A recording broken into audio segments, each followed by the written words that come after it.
Hello, hello, hello.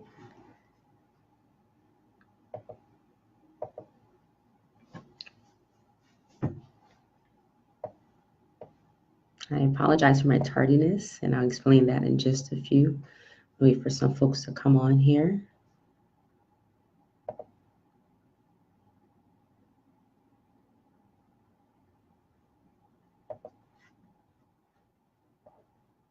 Come on in the room.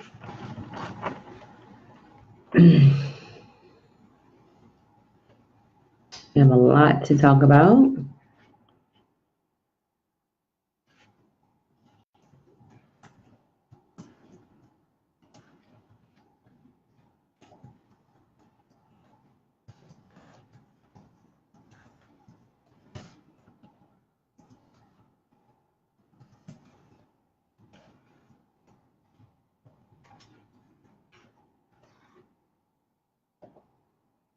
Hello, hello, hello.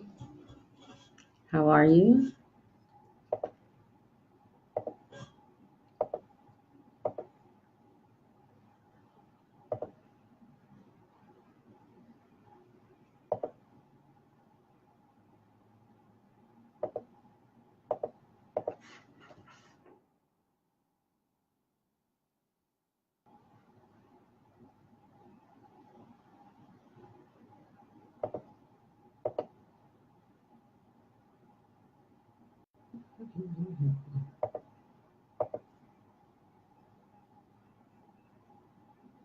Hello, hello, hello.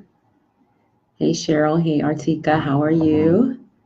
Come on in, come on in, come on in.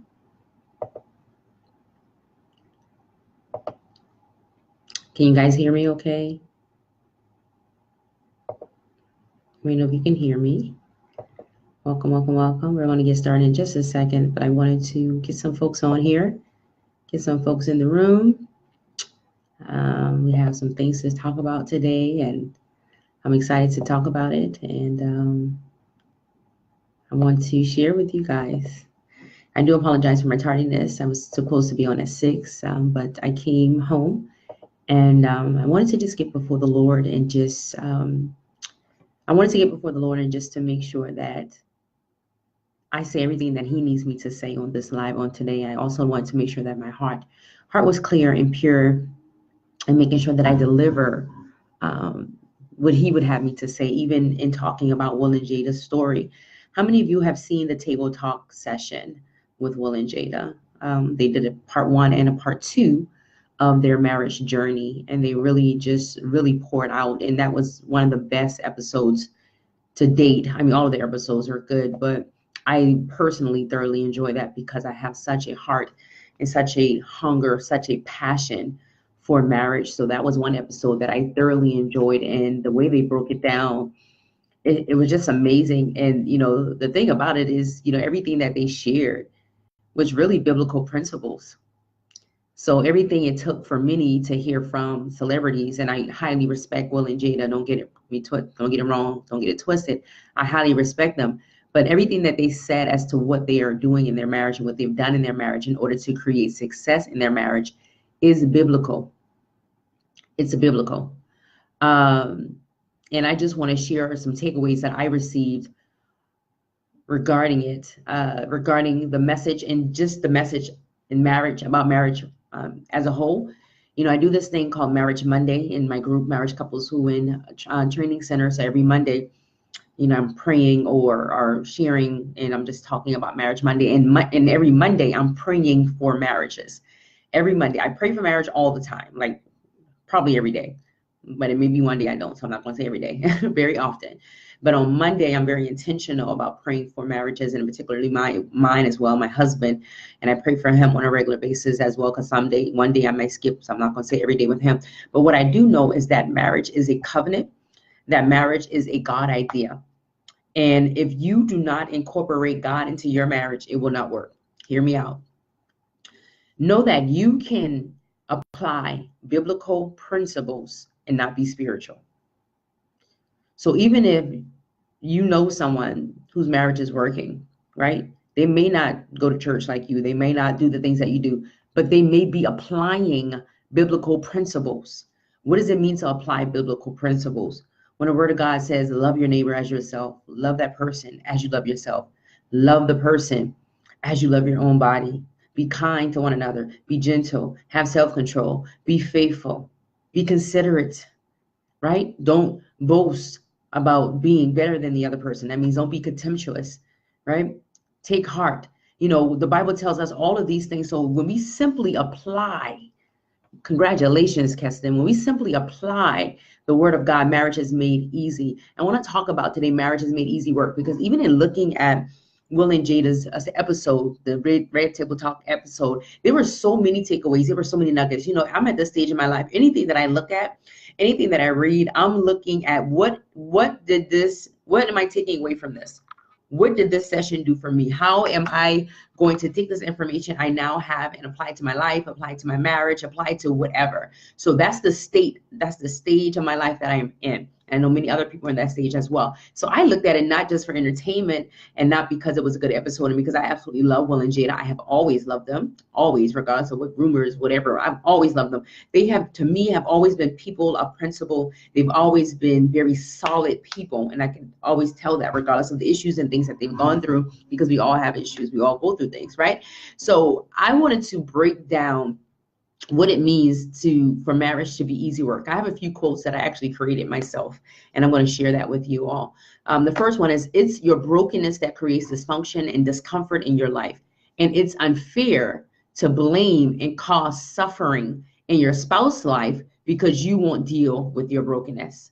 I'm going to say that again. So before we even get into the episode, and I'm going to say this is for a mature audience only. So if you're on here and you're like, oh, well, I'm over it, I don't want to be with my husband or my wife, or I don't want to hear what she has to say, or I'm not working on my marriage, or all of that other stuff, you don't need to be on here. If you're not on here and you're not willing to take the principles that I'm going to share with you on today and apply them to your life and apply them onto your marriage, then you don't need to be on this live today. If you're coming here in judgment and just want to, oh, what she has to say, you know, let me just chime on just to be nosy or whatever, you don't need to be on here. This space is for a mature audience, and this space is for people that are willing to do what it takes to not only transform their life, but to help transform their marriage as well. So I want to make sure you're in the right room. I don't want you to waste your time. I don't want to waste my time talking to people that don't want to be talked to. So if you know that none of those apply to you, then you need, I give you permission to go ahead and exit. But if you're on here and you're like, you know what, I've been married 18 years and I want to be married for another 18. I want to be married for another 36 years. So I'm going to stay on this live. Then thank you for coming. I appreciate it. And please go ahead and invite somebody. So the first quote I said is, it is your brokenness that creates dysfunction and discomfort in your life. And it's unfair to blame and cause suffering in your spouse's life because you don't want to deal with your brokenness. And this may be a part 2, guys, because I really don't want to go over 30, 45 minutes, and I don't want to wear your patience or time, and I don't want to wear mine either. So what I do know is that so many people are walking around broken. I talked about this on my post earlier. So many people are walking around broken, and the issue is you're blaming the other person. You're blaming your husband. You're blaming your wife because things are not working, when the brokenness lies inside of you. This is the saying that I always say, is that your marriage, the better you are, the better your marriage will be. The better you are, the better your marriage will be. Why? Because when you get married, you have two individuals that are coming together from two different lifestyles, two different cultures, sometimes environments, upbringing, all of that stuff, right? You're two different people and you're coming together trying to create oneness into this covenant.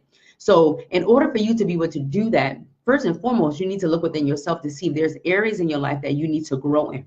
See if there are things in your life that is causing you to still be in bondage and causing you to still carry around baggage from your past. You need to identify if you have daddy issues, if you have mommy issues, if you have ex issues, if you just have issues, because we all have issues. You need to be able to identify those things so those things will not come into the marriage and then destroy the marriage. But a lot of times we don't do that. So we're walking around with brokenness. We have a lot of brokenness, a lot of unhealed wounds that we're walking around with, you know, a lot of things we've suppressed, a lot of things we talk over, a lot of things we shout over for those of us that are in the church. A lot of those things we try to pray over, but you can pray, but you have to confront the issue. This goes for both men and women. And I know for a fact that women, for the most part, we're the ones that are always trying to seek the issue. We're trying to figure out what's wrong. We're the first ones to want to go to counseling. We're the first one that will seek out help. We're the first one that's going to call our girlfriend or whomever to try to fix whatever is broken. Why is that? Because that's how God created us. See, the men, they're more so, a lot of men are just filled with pride. They're filled with pride and they have blind spots. So their first go-to is not going to be to a preacher or a counselor or the word of God or anything of that nature to try to fix. They're going to try to fix it themselves. Or really, sometimes they don't even know it's broken. They're just going around in la la land and they don't know things are broken. And although we know things are broken, the mistake that we make a lot of times as wives is that we blame them for it being broken when it's not necessarily their fault, but they may have revealed the existing brokenness within inside of us. So that's one quote I'm sharing with you guys. Another quote: you have to participate in your own healing, and then you will be well and present enough to participate in the healing of your marriage. You have to participate in your own healing, and then that's like a condition, how the Bible says, then you will be well and present enough to participate in the healing of your marriage. Again, you have to make sure that you are healed. You have to make sure that you are whole. You have to make sure that you are complete as an individual before you can contribute anything good to that marriage. Because if not, you're just rotten fruit. Okay. Another quote: marriage takes a transformational effort and can only work when both parties are willing to transform. I'm going to say that again. Marriage takes a transformational effort and can only work when both parties are willing to transform. So often you have the one person that desires transformation and that's willing to work toward it, and you have the other person that's not. We saw it prime in Will and Jada's story on Red Talk. Right? They both were willing. They both knew something was wrong. And yeah, they went through the series of blaming one another. They went through the series of the hurt and the pain and carrying this bondage and all of these things. They went through that. But at some point, they had to understand that I need to transform. There's something in my life that needs to transform. And because my life needs to be transformed, I'm going to go work on that. And then I'm going to come back to you. And hopefully by that time, I'm going to be better. Right? So you have to be willing to work on that. And if you haven't already, I'm going to ask you to please share this video. Please share this live. If you know that somebody can benefit from this, if a couple can benefit from this, if you know single people that can benefit from this, and this is why I always call single people to come to the front table and to come to the red table, to come to the forefront, because this is premarital counseling. So before you get into the marriage covenant and have to figure it all out yourself, why not hear from somebody that has already have the experience, that has the skill set and the knowledge to be able to share with you, and you can have these tools in your tool belt. So when you do get in the marriage, you already have a step ahead of other people that did not get these tools and resources. Okay. The last quote I'm going to share with you guys is, you can implement, and I already said this, but I made it a quote. You can implement biblical principles to marriage and not be spiritual. The word works regardless of who works it. It's basic sowing and reaping. Again, you can implement biblical principles to marriage and not be spiritual. The word works regardless of who works it.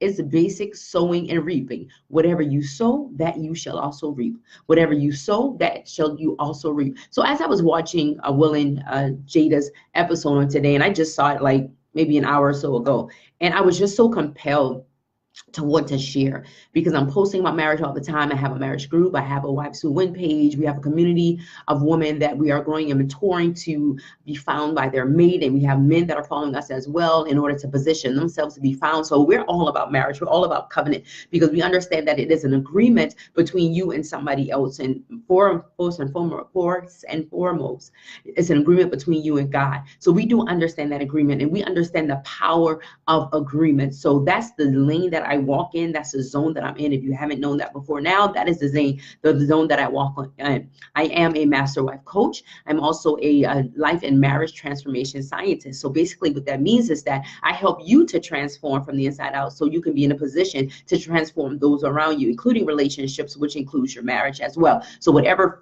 spectrum you fall into, then I assist you in that transformation process. So as I was watching the video, I came home and I said, oh, Lord, I want to do this video, but let me go ahead and pray, because I want to make sure that what I say is what the people need to hear. And I want somebody's marriage to be restored today. I want brokenness to be identified today, so they can begin to work on it, God. I want you to reconcile husbands and wives back today. I just want something incredible to happen on today. And as I was praying and I was making sure that I decrease and that God increases, I started crying, you guys. I just started feeling really sad. I started feeling really grievous about marriages and about God. I felt God's heart.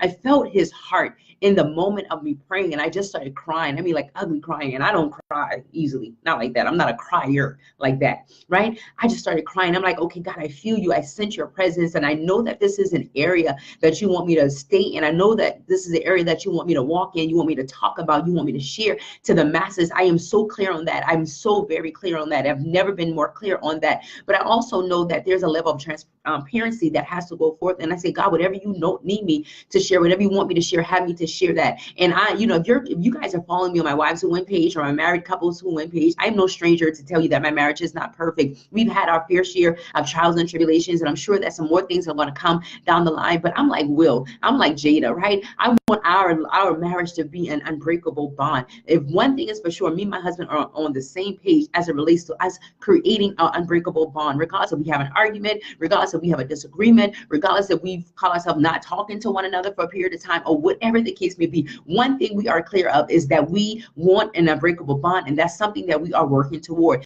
You guys heard the video. If you looked at it, they said that it took them years. It probably took them decades to create and form what you saw on Red Table. So that's not something that's going to happen overnight. That's not something that's going to happen just by you praying. That's not something that's just going to happen just by you fasting. That is actual work that you would have to put forth in order for you to have a marriage that is, number one, successful, and then number two, godly. Okay, so we're going to talk about tonight. I'm talking about marriage is easy work, and I'm going to break down the word easy work. And again, if we go over a certain time frame, we're going to have a part 2, but I'll try to get through it if I can. I have a lot of information for you all. Definitely try to get through it, but if not, we're going to do a part 2. So number one, if somebody can be my scriber on tonight, that'd be great. If you guys want to take turns, that'd be great. And basically, that's just going to be a person that's going to be typing the notes in the comment section here, so people that are coming back, they'll be able to see it. If you are watching the replay, go ahead and hashtag replay. Again, please share. If you know that, if you've been watching me, follow me for any amount of time, and you know that these videos, any content that I've shared with you has blessed you, has blessed your marriage, I do ask you to share. If you believe in what I'm doing, you believe in the God that I'm doing it for, I'm going to ask you to go ahead and share. So number one, the E. So we're going to just break these words down. The E. And I'm just going to warn you right now, I may have several meanings for each of the words, so just bear with me. Like for S, I have several. For A, I have several. So we're going to break down the word easy. The first one is marriage takes each other. So E is for each other. Each other. It's a team effort. I'm sure that everybody on here, regardless if you play sports in school or not, you know what team stands for, right? Or what we've broken it down to stand for. Team. Together, everyone achieves more. But what's happening too often is people are on their own team. You got team A and you got team B. So you have team A doing what she wants, and you have team B doing whatever he wants. And there is no cohesiveness in that. There is no bonding in that, because you're on two different pages. You have no vision for the marriage. You have no purpose for the marriage. You have no understanding of why you're even married. Some may have gotten married for love. Some may have gotten married because they have children together. Some may have gotten married because of financial dependence on the other person. And I'm going to tell you right now, all of those are for the wrong reasons. Hence why you are experiencing the hell or the continued torment or craziness in your marriage. When you have not clearly defined the purpose for the covenant that you have with that other person, there is lack of clarity. And where there's lack of clarity, there is confusion. So you both are walking around here confused because you have no idea why you're even married in the first place. Or because you did it for all the wrong reasons. Now you're on the regret bus, and you're trying to figure out how to get off the regret bus, or you're trying to figure out how you can go into another situation because you feel like the grass is going to be greener on the other side. But what I can tell you is that regardless of what house, what your address, your physical address may be, you're going to have to do just as much work at that other address than at the address that you are at right now. So marriage takes each other. The E is for each other. It's a joint effort. It's a team effort. Together, everyone achieves more. The second E, marriage takes individuals evolving. So the E is evolving as individuals. One thing that Jada and Will said that was so profound, is something that I share all the time, And the reason why I even created Wives Who Win, because I wanted women to understand that what their individuality was as a wife first. Who are you as a wife first? Who are you as a person first? Too often, individuals get married and they give them their whole entire self to that other person, and they lose their identity. They lose their individuality. And then you have 5 years go by, 10 years go by, 15, 20 years go by, and then you realize like, oh, that's not who I am. It happened with Jada. We saw it. She said she was doing things Will's way. Whatever he wanted, she was there. However he wanted to do it, she was there. Whatever he wanted to do, she just went along to get along. And she lost herself in him. And that's something that I try to teach to the women that are in my community. Do not lose yourself in your husband. Husbands, do not lose yourself in your wife. You are still an individual person. And you have to evolve as an individual. And especially for my people that have been married, when you got married at like 20, 25 years old, that's a very young age. At that time, that's the prime of your life. You have no idea who you are. You are still trying to figure it out. I didn't figure out who I was until I was like 28, just to be honest with you. I was like 28-ish, right?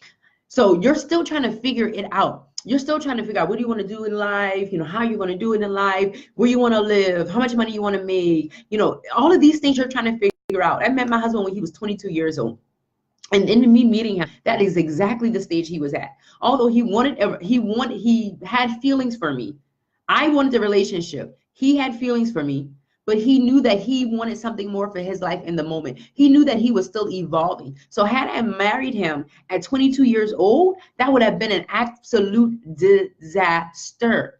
And that's one reason why I discourage against young marriages. Why? Because I understand that you're still evolving. You're still trying to find out who you are. You're still trying to make your way in the world and trying to make your mark in the world. And when you get married to this person, and particularly if the person does not grow with you, you're going to find yourself growing apart, or you're going to find yourself looking for yourself, right? Because now you have an identity crisis and you're going to wander off in la la land somewhere. So marriage takes evolving as individuals. Now we're going to go into the A, accountability.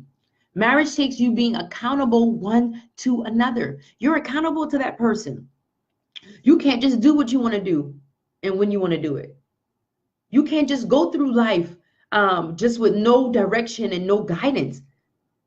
It takes accountability. So guess what? If you are single and you have a hard time being accountable, guess what? When you get married, you're going to have a hard time being accountable.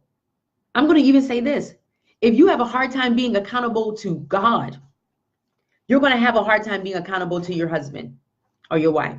If you have a hard time being accountable to your leaders, you're going to have a hard time being accountable to your spouse. If you have a hard time being accountable to your spiritual leaders or even your natural leaders, your boss, if you puff up, if you don't know how to obey authority, if you don't obey authority, law enforcement, guess what? You're going to have a problem being able to be accountable in that marriage covenant.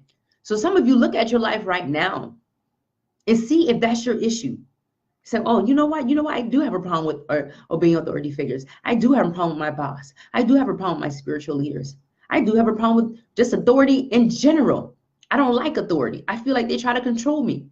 Then that's probably why you have an issue in your marriage right now. Okay? I hope this is helping somebody. I know we're just started, but I'm saying a lot. I hope you're picking up what I'm putting down. Another A, again, agreement. The power of agreement. Are you in agreement with one another? What conversations did you have prior to getting married? I know for us, me and my husband, we've known each other for 10 years before we got married. No. Before we got married, we've known each other for about 8 years. So now in total, we've known each other over 13 years. But we felt like we already talked about a whole lot of stuff because we were in a relationship prior to.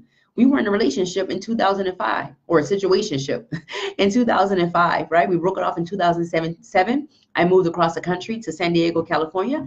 And in 2011, he came back to me and said that you're my wife. And we said, okay, we'll try to figure it out and we'll work it out. And we got married in 2012. But even in that, because we had a false perception of who each other was and expectation of who each other was, and didn't understand that we both had already evolved a certain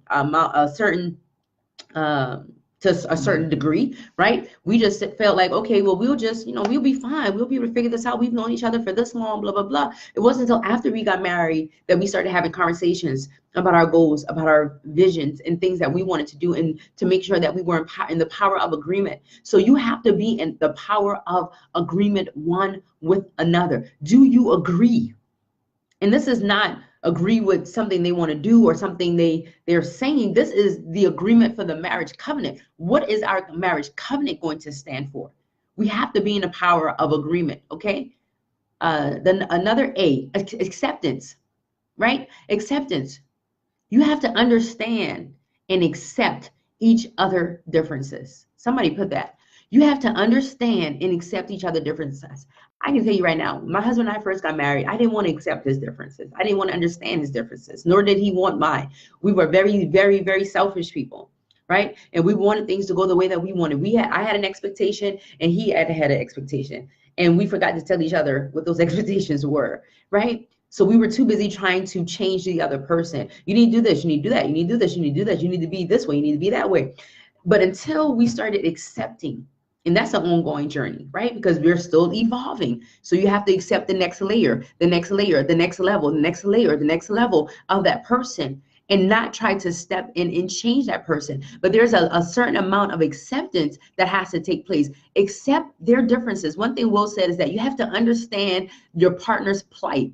Understand their plea and understand their plight. Understand their position in the marriage. Be considerate what their position is in the marriage. Honor their position in the marriage. Respect their position in the marriage. And also respect them as an individual.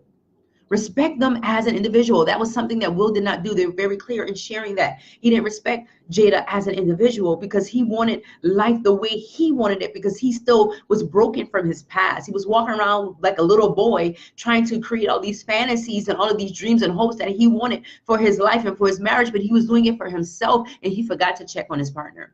Okay? Admittance. Another A is for admittance. Admit how you are contributing to the present problems in your marriage. Admit how you are contributing to the present problems in your marriage. Can I say something? It is not their fault. Marriage reveals. Marriage reveals. It doesn't fix anything, but it reveals everything.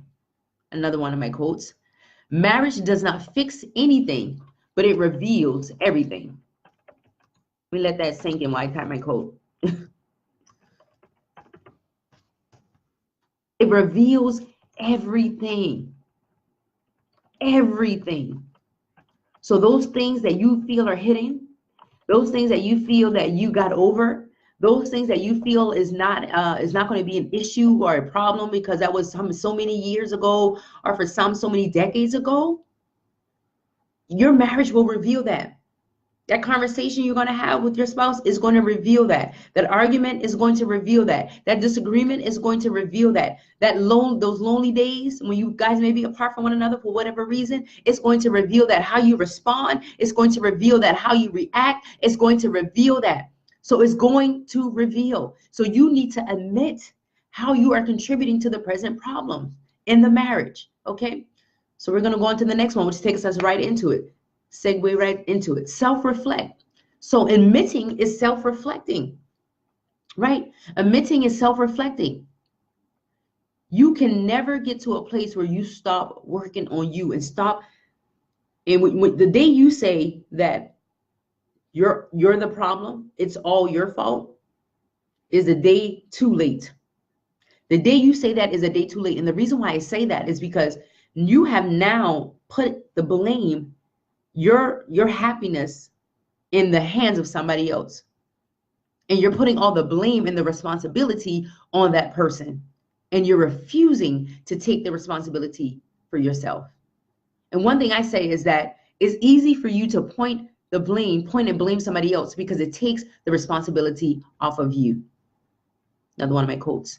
It's easy for you to put the responsibility on somebody else because it takes the blame off of you. It keeps you from looking in the mirror of your life.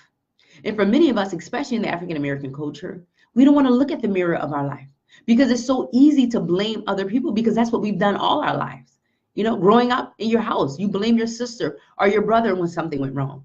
When you got in your teenage years, you blame your teachers when you didn't pass that test, or your student body, right? When you got older, you got on that job and your drawer came up short or something happened, you blame the coworker, you blame the boss for not counting the drawer. Am I talking or am I talking? When you got older and got on that job and something went wrong, you blame somebody else. When the police stops you, you blame him.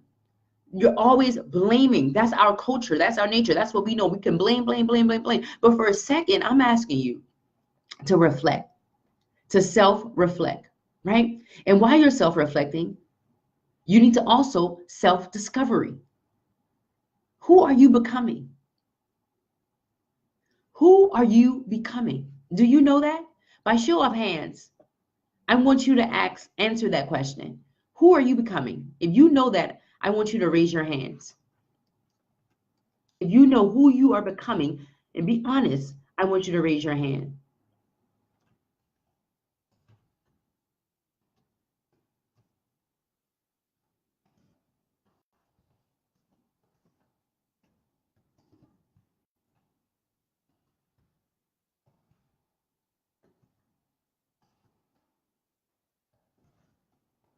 Who are you becoming? Do you know that?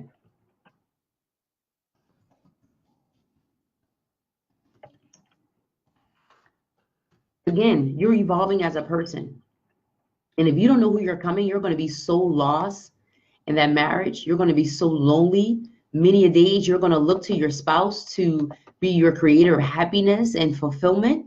And I'm going to tell you one thing, they don't have the capacity, the ability, and sometimes they don't even have the desire to do that because they have their own stuff that they're working on. Self-discovery. Many get stuck in this place, right up in here, right up in here, because this is where you start growing, when you start becoming.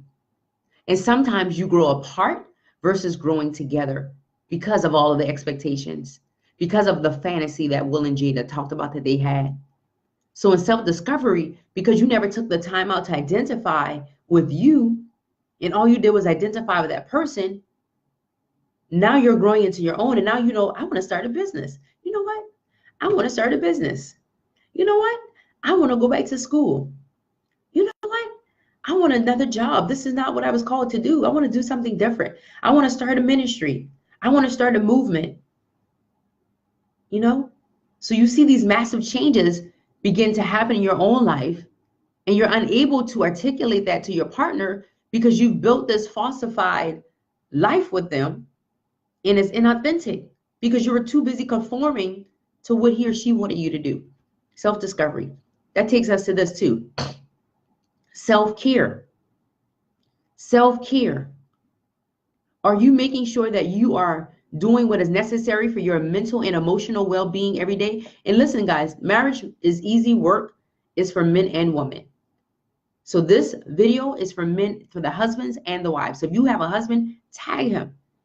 Share this video with him. Put it in his inbox. Facebook has that thing nowadays. You can put it in their inbox, right?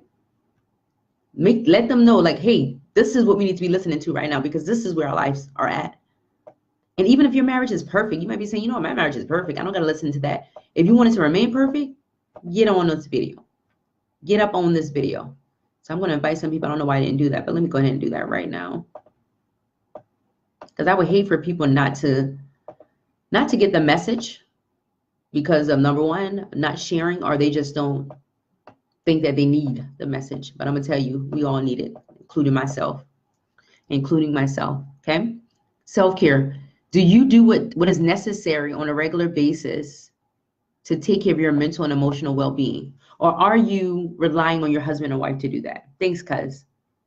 Who are you relying on to do that? So when you're feeling moody, or you're feeling distraught, or if you're having a bad day, you're feeling out of whack emotionally, do you think your spouse is your go-to person for that all the time? You're going to wear them out. God says that he is a present help in a time of trouble or in a time of need, not your spouse. See, the problem is we put too much expectation on people, on humans, and they don't have that capacity to be there for you in that way.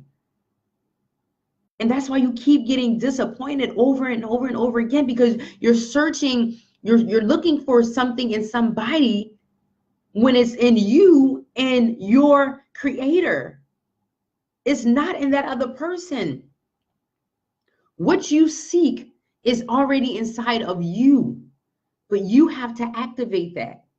You're not going to find that in somebody else. Will and Jada said it. They were looking for something in each other and it wasn't there. It was inside of them. Okay? Self-care, self-reflect, self-discovery, selfless. Yeah. I said selfless, but also know when to be selfish. Because sometimes you give all of yourself and you're giving from an empty cup, right? Instead of your overflow. You can only give what you have and nothing more. You can only give your spouse what you have and nothing more. Somebody write that for me. I'm going to write it here. You can only give your spouse what you have and nothing more. Nothing more than that. So you'll be doing yourself a disservice. So, there are times you have to be selfless and you have to put your own agenda to the side and you have to sacrifice and take one for the team, right? But then there's times that you need to be selfish and you need to make sure that you are taken care of, that you are happy, that you are whole, that you are okay, and that you are getting restored. And that takes me right into, this is so how God strategically set this up, you guys, these notes, because I was just typing as he was talking to me. He strategically set this up. That takes me right into your separation sanctuary. You heard Will and Jada talk about how they had to separate. I don't know if they were physically separated or they just separated in their house, whatever. However they did it, they had to separate, right? Me and my husband, many of you don't know, I've shared this with many of you. We were separated for a period of 90 days, one period of our marriage. 90 days. And although that was the hardest 90 days of our marriage, that was absolutely necessary for our well-being. That was absolutely necessary for the growth and the strength of our marriage. And even now, because you both are traveling a lot, we find ourselves separated sometimes. But it's all good because it's helping to grow and strengthen us. So you need a separation sanctuary. You need to have your own personal space or place where you can go and get away with yourself and get away with God. See, too often you're relying on the person to bring that joy and fulfillment. And that's not their responsibility. And I'm going to talk to my single woman for a minute, because I know a lot of you want to get married because you want a husband, because you want somebody to lay with, because you want to have spiritual legal sex, because you want to do this and do that. But marriage is not about that only. And if you're looking to get married just because you want a partner and want somebody to do life with, those are the wrong reasons. Or if you're looking to get married just so you can have somebody lay beside you at night, those are the wrong reasons. This goes for my single men as well. You have to have the right reasons for wanting to be in the covenant relationship. It's not just about that, because there are times where you're going to be separated. There are times when you're going to feel lonely. There are times where your feelings are going to get hurt. There are times when they're not going to be as sensitive and as considerate to you. So then what? Okay, so we have to understand the purpose of marriage. So you have to have your separation sanctuary. That can be a place in your house. If you have a prayer closet, if you could do a getaway for a weekend. I do getaways all the time.